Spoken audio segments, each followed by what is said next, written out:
Hey up everyone, welcome to Yorkshire Gamers. No, it's not the Reap Big Wargames podcast, is it? It's the monthly update. I've not had enough sleep, that's my excuse.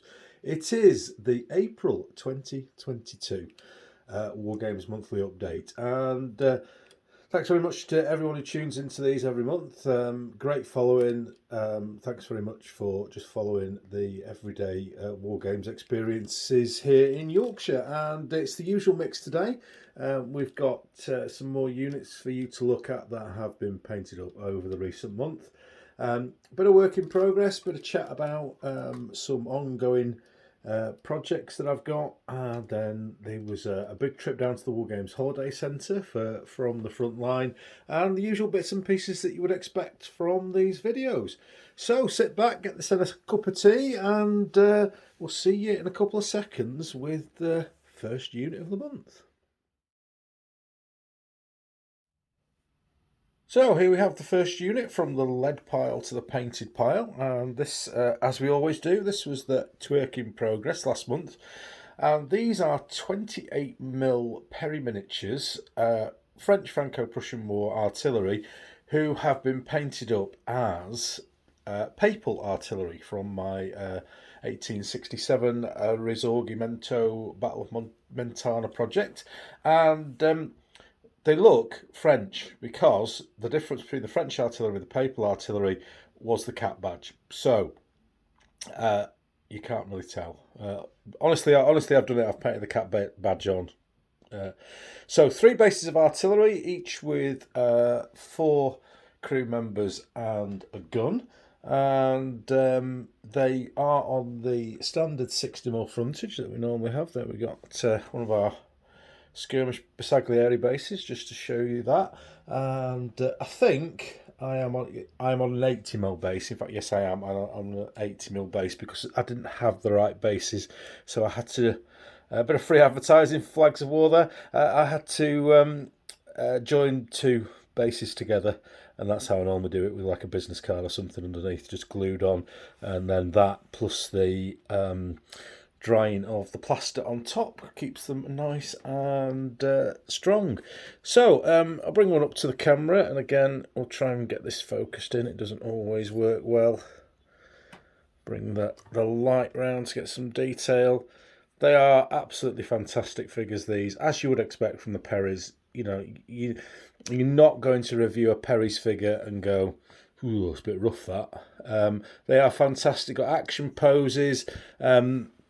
I've had to play around a bit with, like this guy here, with the trail on this gun. That should be fixed and at the back, but the base just isn't big enough, and I'm not rebasing everything just for one figure. So that's kind of a compromise that we've had to make.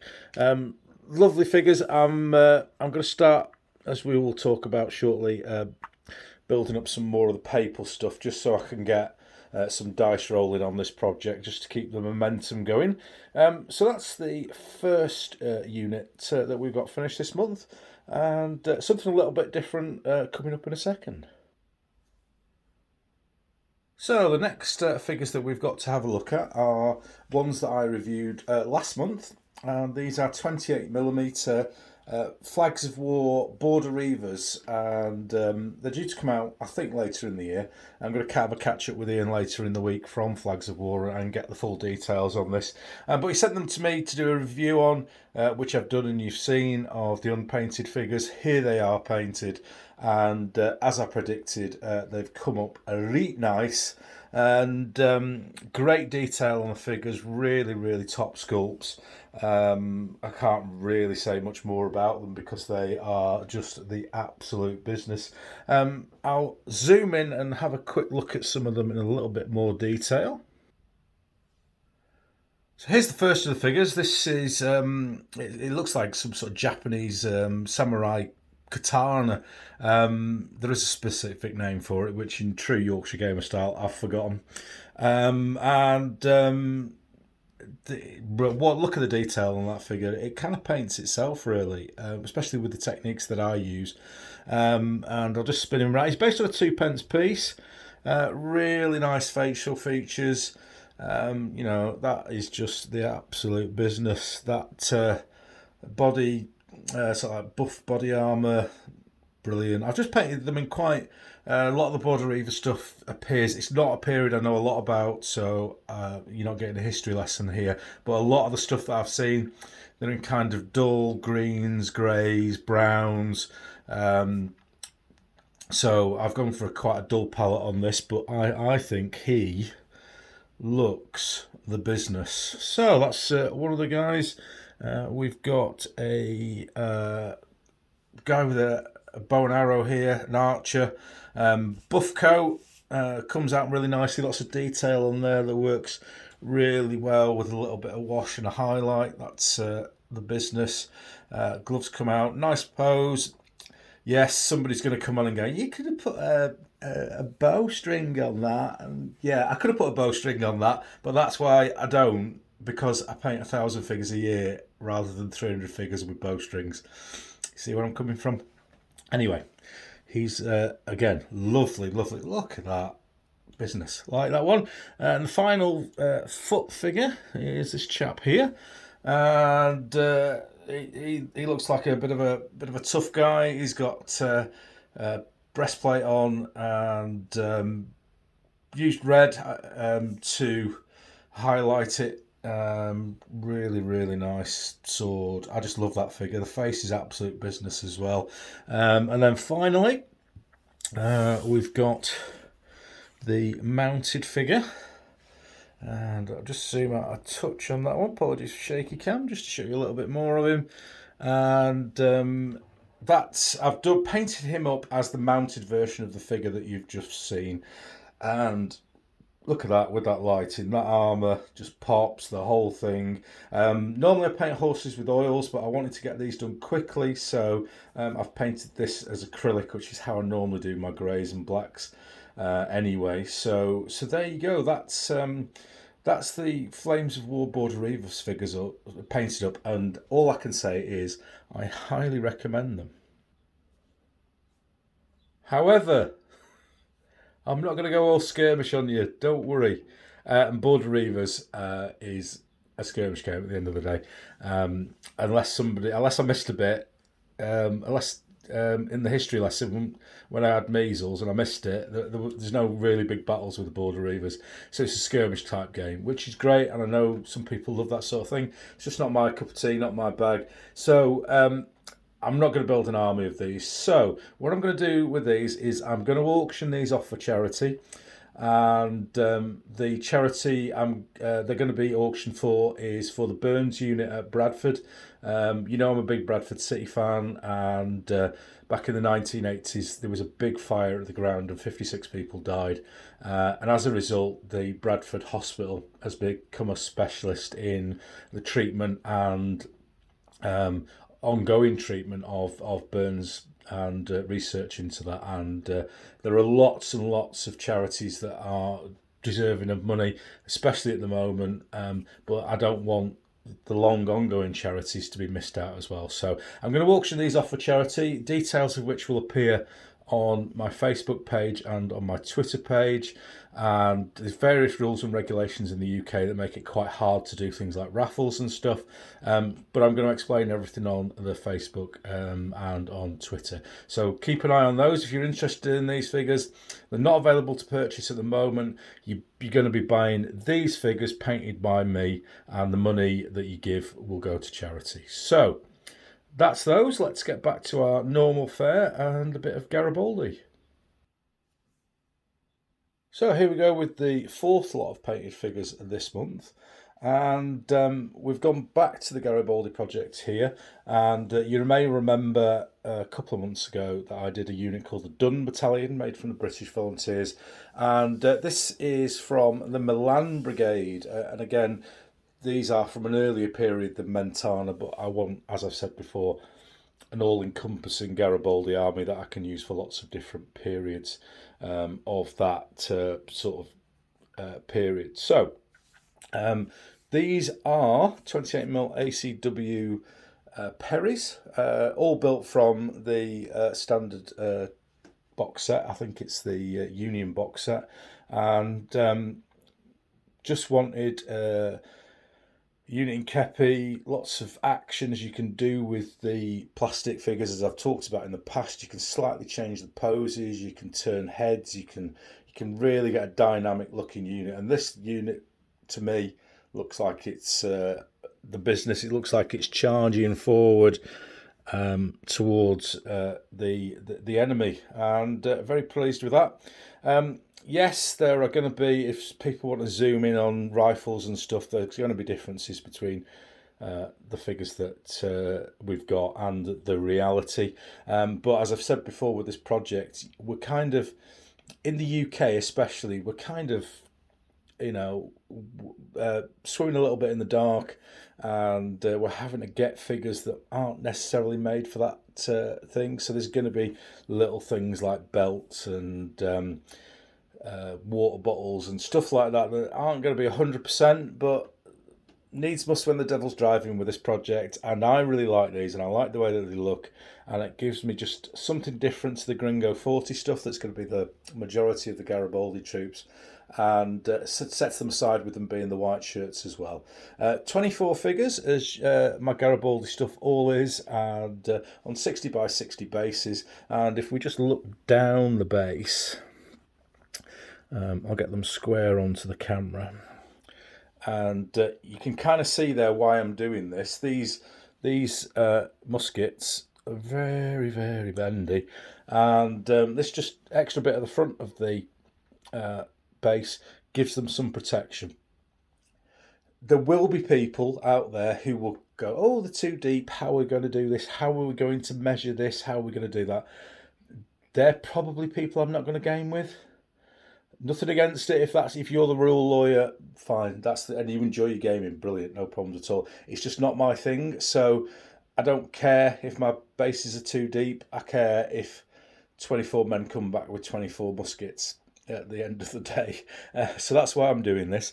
So that's one unit, and I'll just slide them back, and we'll keep this going in real time, and we'll slide the next unit in front, because you might notice some similarity.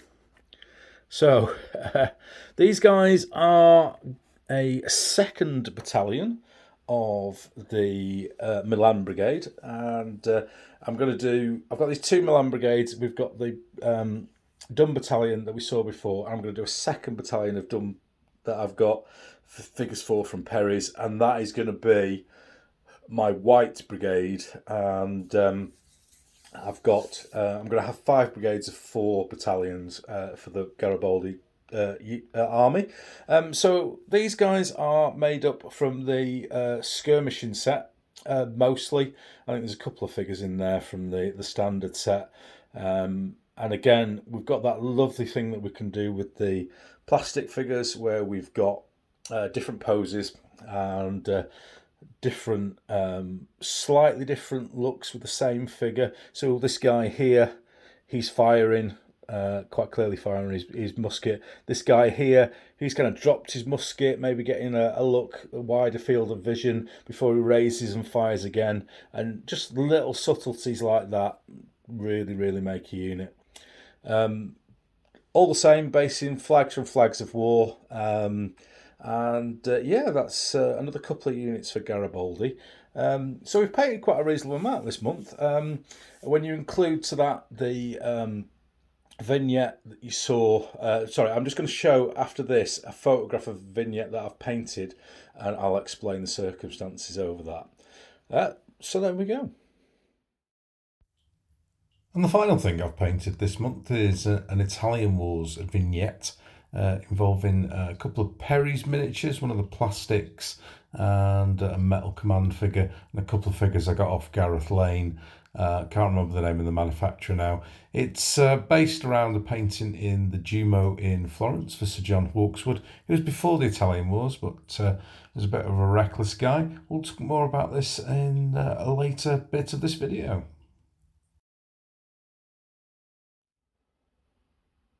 And here we have the twerk in progress, and it's a bit dull because I haven't done a lot of progress on it. This is going to be the second battalion of the Papal Zouaves. Regular viewers will have seen the first battalion, and they're made up from the ACW Perry's Zouave set and some metal heads from Steve Barber models. And I'll just bring one up to the camera, see if we can get some light on him. They look brilliant. They're really, really nice. And if you've seen the other unit, it's one of my favourite units in any of my armies. I have to say, it's the absolute business. This is a regiment of 36 figures. So it's going to take a little bit of time to get this done. But I'm on with these. I'm starting with these today. And another plug for Flags of War. God, dear me. Bless him, Ian. I was whinging on social media about not having to print off Papal States flags, so he's made some up for me. And yes, I know they're probably not the flags that they had, but once I get around and do loads and loads of research, which, let's face it, isn't going to happen, I'm using these flags as proxies for now. But they look the business. Everyone who sees them goes, Papal States. So they work in that way, and I'm quite happy to take the flak from the 3 people on the internet who are going to complain about them and just use them because they look ace.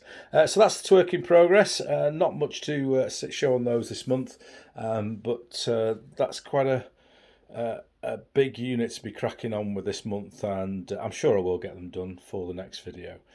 So let's have a look at what we've bought.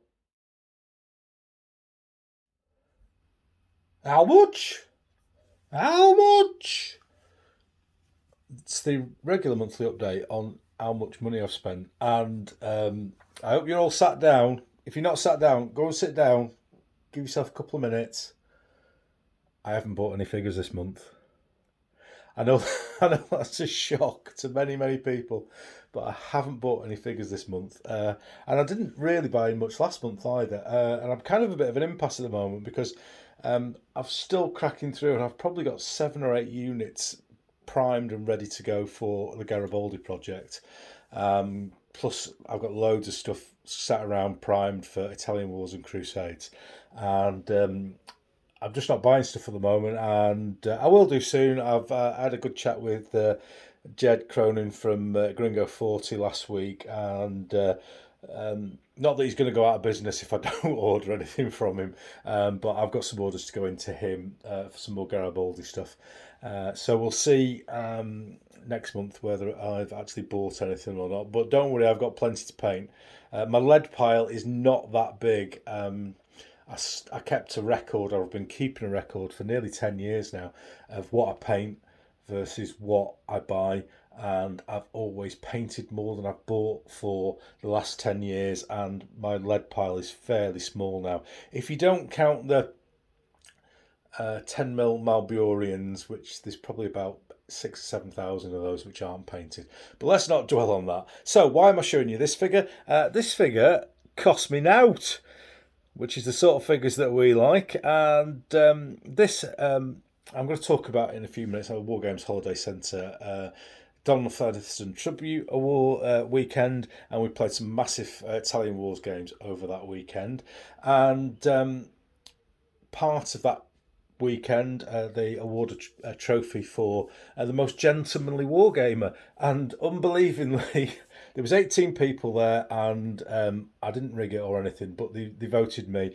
So I was presented with the Don Featherstone trophy, which is a big glass bowl with engraving, Don's name and all the people who've won it before, including Charlie Wesencraft. So I'm going to be on a trophy with Charlie Wesencraft, and some of the guys who were down there have won it before. So it was a real honour. And because I'm a clumsy northern oaf, they keep the trophy down in Basingstoke.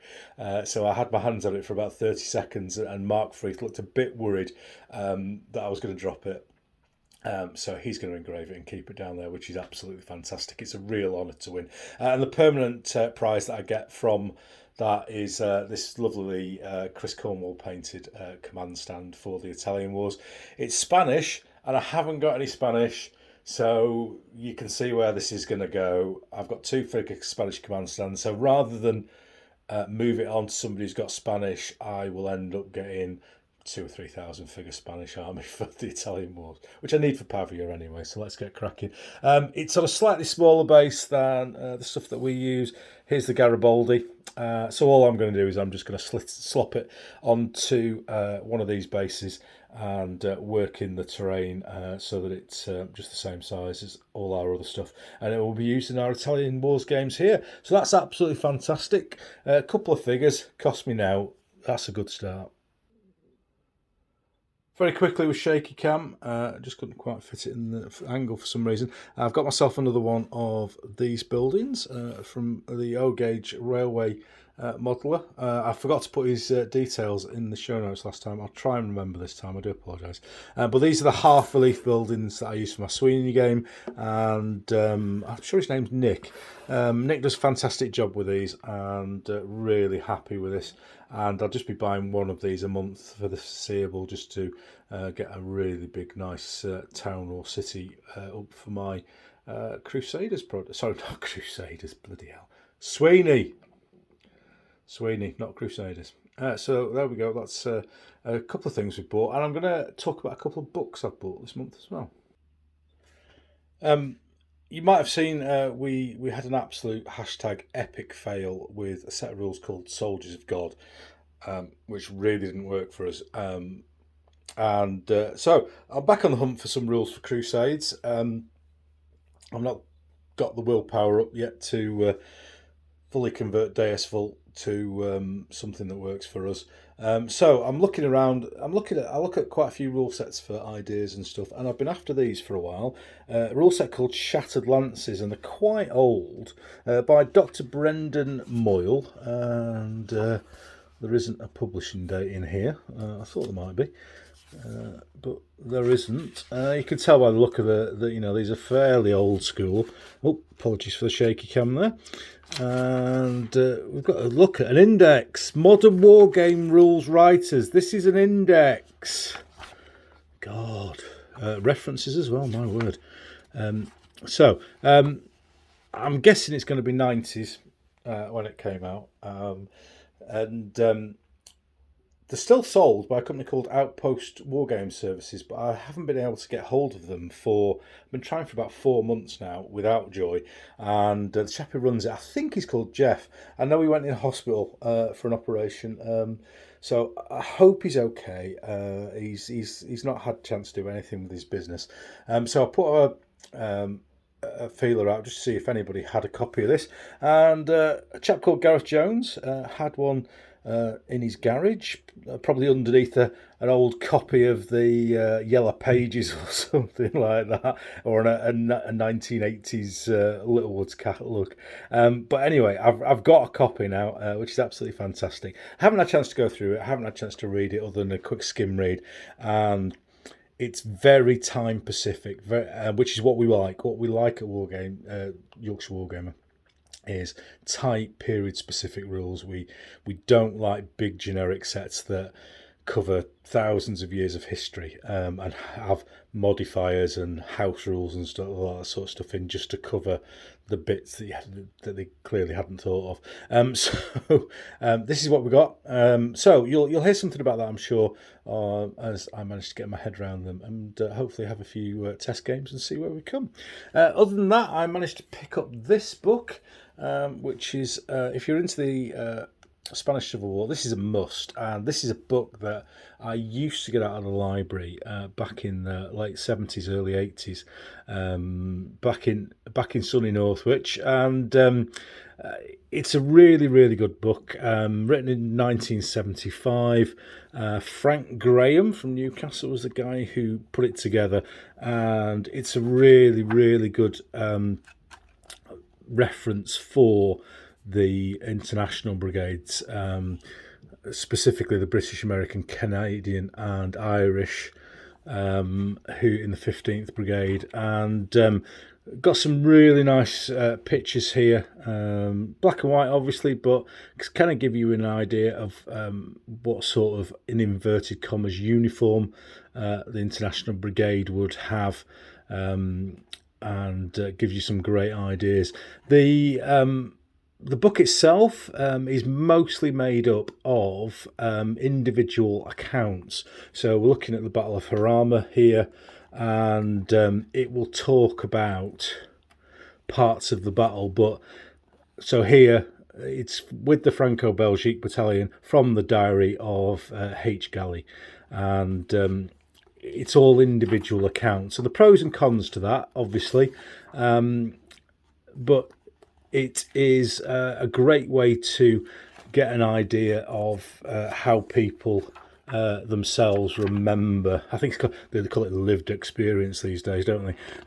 But the positive thing of that is you get to hear from somebody who was there. The negative thing from it is that you only hear a very tiny part of the battle, the bit that person could see. So, but it's all really, really well put together, and we can see here later on, Jock Cunningham is wounded, told by Charles Goodfellow. Comrade Wattis scores, as told by D.R. Davis. So, great reference book. There's lots of ideas for scenarios, both big and small, in this book, and if you can pick it up, I would recommend it. I'd completely forgotten about it, to be fair, and I have been looking for it for a while, just on trips to second-hand bookstores, and never found it. But it just came up in a random conversation with somebody a couple of weeks ago, and I thought, you know what? And I bobbed on the internet, and they can be very expensive. I've seen it 70, 80, 90 quid, but I managed to pick this up for 25 from a bookshop in Kendal. So there we go. That's what we've bought this month. Let's have a look at me doing some wargaming. Would you believe? Let's go on the front line.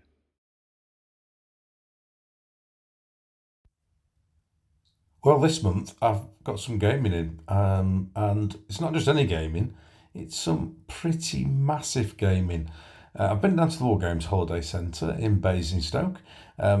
You'll be familiar with Mark Freeth from some of my podcast interviews, and I went for the Don Featherstone weekend, and it's a tribute to the great Don that happens every year. And they changed the periods for each year, and this particular year was the Italian Wars, as you can see from the pictures that are scrolling by of the weekend as I talk. An absolute favourite of mine, as you're all aware, and I thoroughly enjoyed the weekend experience. Started on Friday night with a few preliminary moves and a meal, and then all day Saturday, and a great gala dinner in the evening in honour of Don Featherstone, with a charity auction at the end of that, and then back into the room, as you can see there, for a huge big game on the Sunday. We're looking at, I think it's 30-foot table and 18 players with thousands of figures. I didn't quite get a count of the total number of figures.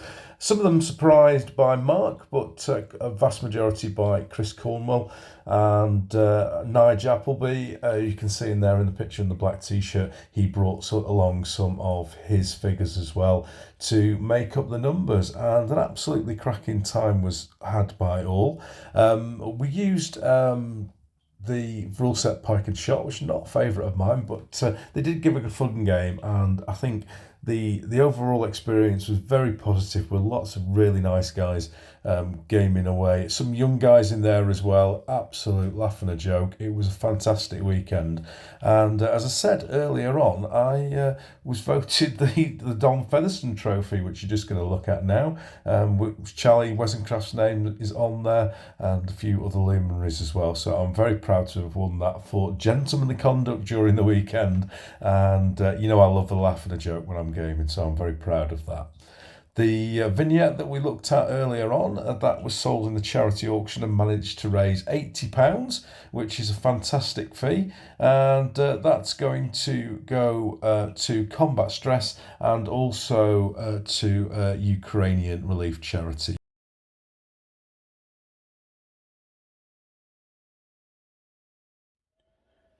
So, welcome to the bit where everyone pays attention.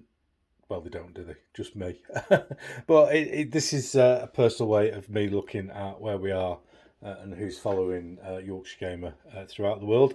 Up across the board again, as usual, which is a fantastic thing to see. Fantastic to see people who follow Yorkshire Gamer keep growing every month. And if you're new to this, whatever format you're in, welcome. There's a podcast to listen to, there's YouTube videos, there's blogs, there's photographs.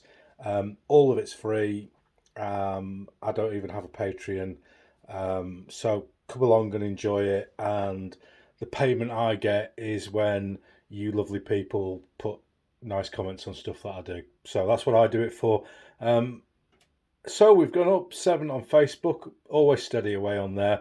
Nice big jump on Twitter, 74, which normally 20 or 30 a month, so that's nice and good. Instagram slowed down. If you remember a few months ago, we were getting 150, 200 new people on there.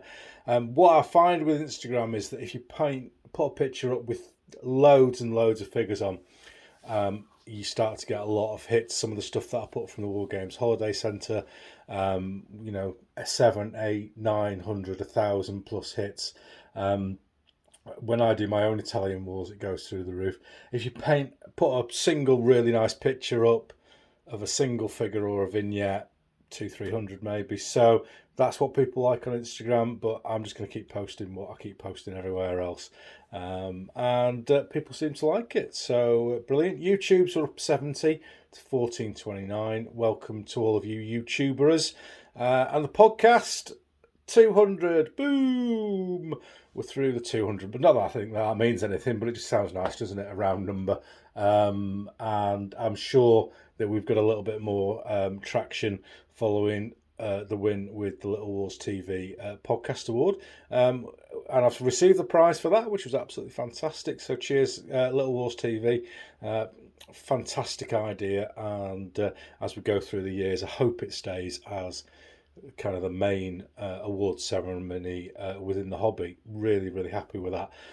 So there we go with the scores on the doors. And we'll do our normal shout out and a quick look around other Yorkshire Gamer stuff in a second. And this month's channel shout out is for Battle Bunker HQ. They've been around for a while, and if you have a look at that screen there, you can see they're just shy of 1,000 subs. So it would be absolutely fantastic if you could all go out and subscribe and get them over 1,000. They've just started doing a Sunday night, every other Sunday, hobby chat. Similar sort of thing to Plastic Crack Podcast, but there's lots of room for this sort of thing out in the hobby, I think. And this is going to be, at the moment, it's every other Sunday night at 8:30, and it's well worth tuning in if you fancy a bit of Wargames chat while you're painting or putting some figures together or whatever that you're doing. They also have lots of other hobby stuff on there, reviews and sort of introduction videos for various periods of history. Well worth getting along to them, well worth giving them a like and subscribe. On my own blog, I've done a couple of posts this month, and my last podcast, episode 23, has been out for a while now, and that's the second week grand catch-up, and I had a word on there with Simon Hall of Meg fame, and Mark Freeth from the Wargames Holiday Centre, we've talked about a couple of times already in this interview, and good old Dr. Chris Brown and his Arnhem event in Arnhem is looking like it's going to go ahead this year, which is absolutely fantastic. He's a lovely guy, Chris. And we also talked about our love of a place called Common Ground Games in Stirling in Scotland, which is an absolutely fantastic war games venue with a cafe and a gaming area and a really well-stocked shop. It's coming a bit more regular now, but when it opened, it must be 10 years ago, it was one of the first, and it's a fantastic place. Give it a visit. The other one I've done this month is a sort of tying up thing on my current Italian Risorgimento project for the Battle of Mentana. I'm about a third of the way through the units, not even thought about the terrain yet, as usual with me, but we're doing quite well with that. So I've put together a little bit of a sort of collection of photographs of the full army as it is at the moment on the table, and I think it looks really good. There's a video that goes along with it, which is on the YouTube channel. It'll be the one below this video. It was out last week, but it was really nice to get everything on the table rather than having it in individual boxes, and just see where we are with this project, and seeing it develop, and the stuff that's in the box with all the unpainted stuff, slowly but steadily making it into the box with all the painted stuff. So that's an update on that project. So there we go. That's the end of another episode, another monthly episode of Yorkshire Gamer's monthly Wargames update. Not the podcast. No. Sorry, I'm getting confused with the old age. So it's not the podcast. This is in the monthly Wargames update, and thank you very much if you've got to this far through to it.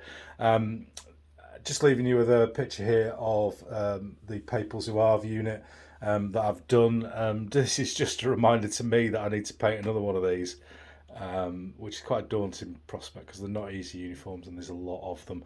But hey ho, let's get going. As we said on our Yorkshire Gamers rules for wargaming life, stop in about and paint it. So that's what I'm going to do, and I'll leave you all, and I'll see you all again next month. Thanks for listening, thanks for watching, and we'll see you again soon. Sithee.